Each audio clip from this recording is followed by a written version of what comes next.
서울 내곡동 인근에서 하늘에 드론을 띄워서 촬영을 하고 있던 어떤 남성이 있었어요. 근데 알고 봤더니 중국인이었어요. 중국 사람이 한국에 와서 드론 촬영을 한다? 근데 거기가 어디냐? 서울 내곡동. 아는 사람은 안다는 우리나라 최고 정보기관이 있는 그곳을 촬영한 겁니다. 드론 띄워서. 근데 중국인이라고요? 네, 맞습니다. 지난 9일 오후에요. 한 중국인 남성이 서울 서초구 헌인릉 주차장에서 드론을 띄워서 촬영을 하려다가 현행범으로 경찰에 붙잡혔습니다. 헌인릉은요, 조선 태종과 순조가 묻혀 있는 사적 194호입니다.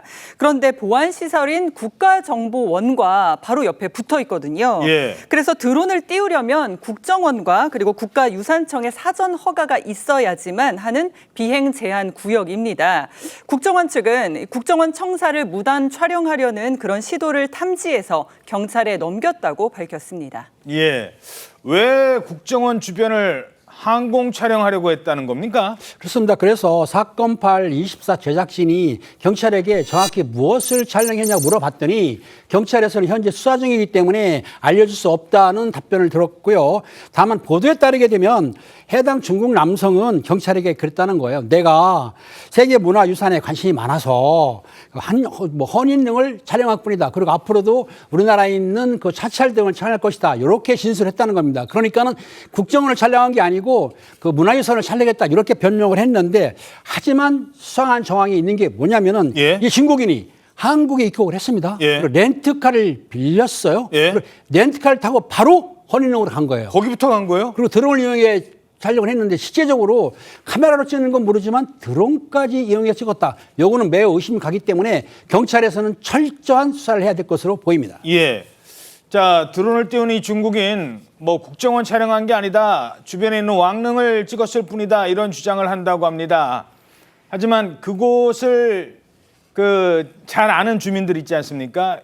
인근 주민들은 글쎄 왜 여기를 이런 믿기 어렵다는 반응을 보이고 있습니다. 그 외국인이 왔다는 거에 대해 어떻게 생각이 드세요? 이건 원래 이유가 없다고 저는 보는데 이 헌인릉 자체가 이 관광지역에 가는 사람이나 옛날에 여기 유치원 애들 소풍하고 그러던데요. 그럼 외국인이 왔다는 게 약간 되게 와서 알지도 못하죠. 예, 물론 그렇다고 이분의 목적이 이 중국인의 목적이 국정원을 몰래 염탐하려고 아직 그건 조사를 해봐야 돼요. 하지만 얼마 전에도 전해드렸습니다만 우리 한국 사람들 중국에서 일하던 한국 사람은 잠옷바람으로 하루아침에 끌려갔잖아요. 간첩죄 이래가지고. 그럼 이 사람도 조사를 좀 제대로 해야 될 것 같은데 근데 이 중국인이요.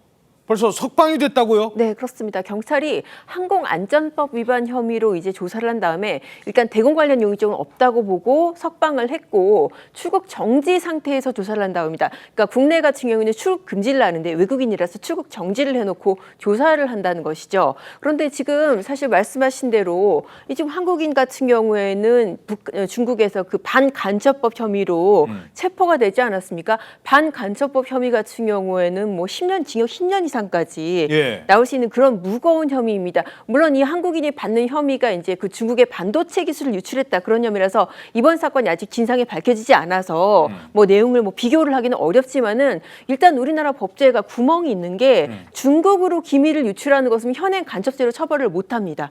왜냐하면은 적국에 중국이 빠져 있고 북한만 해당이 되기 때문에 네 그런 입법적인 결함도 있는 상태에서 이런 일까지 발생을 하니까 과연 철저하게 조사해서 처벌할 수 있겠냐 그런 의구점도 제기가 되고 있습니다. 예, 아니 왕릉에 관심이 있다면 더 많이 알려진 그 왕릉을 촬영한 영상이 있는지 공항에서 렌트카 잡자마자 바로 여기 왔다면서요. 그러면 다른 왕릉은 찍은 게 있는지 이런 것도 좀 철저히 조사를 좀 해봐야 될 것 같습니다.